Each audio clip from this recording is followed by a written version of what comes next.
Hi friends, मैं Praveen Rikhari. Friends, आज की हम अपनी इस दुनिया को देखते हैं तो यहाँ वैज्ञानिकों का योगदान कितना महत्वपूर्ण है।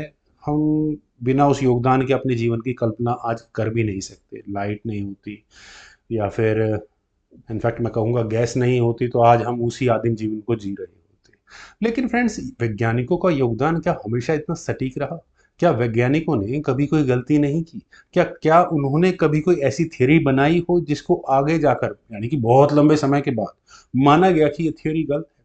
फ्रेंड्स, आज की ये हमारी वीडियो इसी टॉपिक पर रहने वाली है। और सबसे पहला टॉपिक जो सबसे ज़्यादा मशहूर भी है फ्रेंड्स, वो है जियोसेंट्रिक थ्योरी।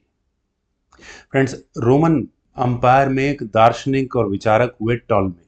फ्रेंड्स, उन्होंने आइडिया दिया था जियोसेंट्रिक थ्योरी का। मतलब इस ब्रह्मांड का केंद्र हमारी पृथ्वी है। सूर्य, जुपिटर, मंगल ग्रह, जितने तारे हैं सब इस पृथ्वी के चक्कर काटते हैं। अब उन्होंने जो विचार दिया फ्रेंड्स, अनफॉर्चुनेटली वो उस समय के प्रोफेटिक रिलीजन्स ने भी अडॉप्ट कर। अब चूंकि वो रिलीजन्स ने अडॉप्ट कर लिया तो वो ब्रह्म वाक्य बन गया। अब उसको बदला नहीं जा सकता था। लेकिन फ्रेंड्स, ऐसे लोग बहुत हुए बीच में जिन्होंने इनको चैलेंज किया। सबसे बड़ा नाम उसमें गैलीलियो गैलीली का है, जिन्होंने जुपिटर के चंद्रमाओं को देखा और ये कहा कि जुपिटर नाम का एक ग्रह है जिसके चारों ओर कुछ ऑब्जेक्ट्स हैं जो चक्कर काटते हैं। तो इस बात पर उन्हें वार्निंग दी गई और उन्होंने अपनी गलती को माना, जिसका साइंस जगत को बहुत खामियाजा उठाना पड़ा। लेकिन 1992 में, अगर मैं गलती नहीं कर रहा हूं, तो पोप ने उस अपने कृत्य के लिए माफी मांगी। लेकिन ऐसा नहीं है कि सिर्फ ऐसे ही लोग हुए जिन्होंने उस समय की राजनीतिक सत्ता या धार्मिक सत्ता के सामने अपने आप को नतमस्तक कर दिया हो। एक और दार्शनिक रहे हैं, ब्रूनो नाम से, आई थिंक इटालियन है वे।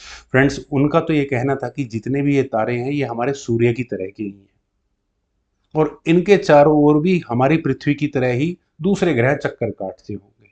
फ्रेंड्स, उनके साथ तो बहुत ही दुखद घटना हुई। बहुत लंबे समय तक, शायद 8 या 9 साल तक उनको जेल में डालकर रखा गया और उसके पश्चात भी जब उन्होंने अपने विचार नहीं बदले तो उनको चौराहे पर जला दिया जिंदा।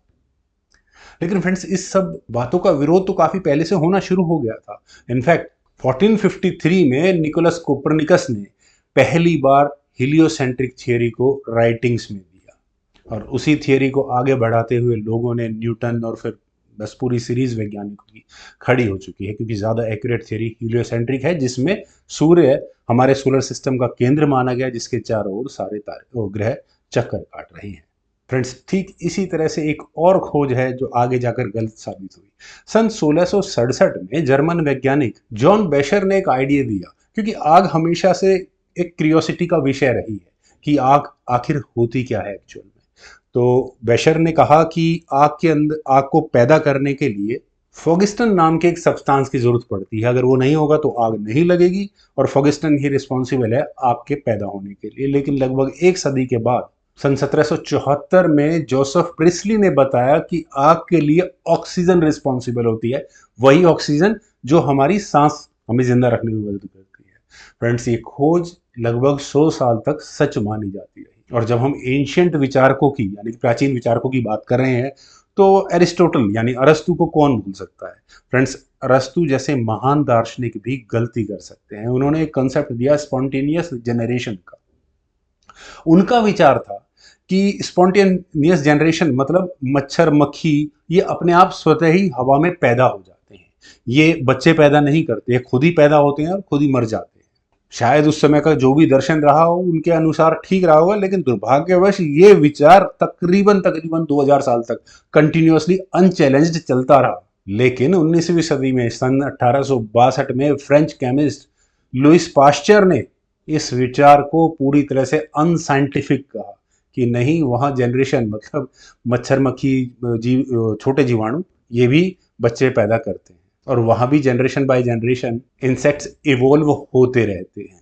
और फ्रेंड्स, अंत में एक और इंटरेस्टिंग गलत खोज के बारे में मैं जरूर कहूँगा, और या गलत खोज तो नहीं कहूँगा, या गलत थियरी के बारे में कहूँगा, इरिवर्सिबल सेल डिफरेंशिएशन। फ्रेंड्स, जब भ्रूण यानी कि गर्भ में जब कोई बच्चा होता है तो वहाँ स्टेम सेल्स रेस्पॉन्सिबल होते हैं उस बच्चे की पूरी बॉडी को डेवलप करने में। वही स्टेम सेल, एक ही सेल जो खुद भी मल्टीप्लाई होता रहता है, उसी स्टेम सेल से न्यूरॉन्स बनते हैं, स्किन सेल्स बनते हैं, पूरे ऑर्गन्स उन्हीं स्टेम सेल से बनते हैं। लेकिन माना यह गया कि जो सेल एक बार स्टेम सेल से कन्वर्ट होकर किसी दूसरे सेल, सपोज स्किन सेल में कन्वर्ट हो गया, तो अब वो वापस रिवर्स नहीं हो सकता। और ये थियरी अमूमन मान ली गई क्योंकि प्रैक्टिकली करना मुश्किल हो रहा था। लेकिन सन 1990 में जब पहली बार क्लोन टेक्नोलॉजी आई, तब पता लगा कि नहीं, ये काम भी किया जा सकता है। सेल्स को वापस, मतलब एक जनरेशन पहले चेंज किया जा सकता है और उनको मैन्युपुलेट भी किया जा सकता है।